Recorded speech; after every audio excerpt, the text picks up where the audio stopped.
再来看巴黎文化奥运的台湾馆，自7月27开幕以来，就有真侪充满文化特色的表演。这其中有台湾的看蒙歌，嘛是同款搬来到国际舞台。红中顶看蒙歌团的团长就表示讲，这看蒙歌推广遮侪年，即马总算会当伫咧国际来展互大家看，有影是互人真感动。 小心袂轻是自细里，自细里，正会好话过了2月，好话对车马不好字。 台湾双重仪式当中的看蒙歌阵登上巴黎文化奥运的国际舞台，担任法师角色的林宗焕和老婆小段红姨为伫乡镇县口为演出。林宗焕伫2016年创立红中顶看蒙歌团，要保存看蒙歌的传统文化甲代志。伊讲，即届拼出海，互世界通看到台湾特有的文化，伊真感动。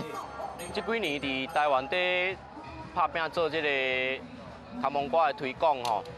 啊嘛有影，真感动，真正拼出海啊！吼，啊拍拼遮侪年，啊出海来到咱法国，吼，感觉真欢喜。啊，互咱世界各国的观众，吼，大家当了解咱台湾这个真特别的双重的这个仪式。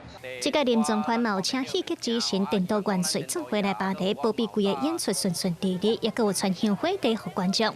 另外，这届伫戏剧新编的部分，有6个团队合作演出歌戏，5天来已经完成8场表演。总导演王兆谦表示，无论是静态的台湾庙口元素，还是动态的表演，拢是希望和国际分享，这都是台湾。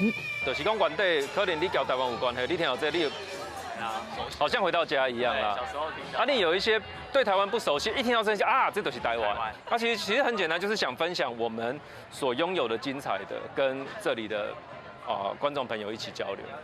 这届歌戏戏剧新编当中4出戏，透过演出，互国际看到台湾的民主价值、性别平权和多元族群。歌戏的部分已经伫8月初2完完结束，搁来布袋戏嘛要上场，要甲台湾土地艺术展现给全世界。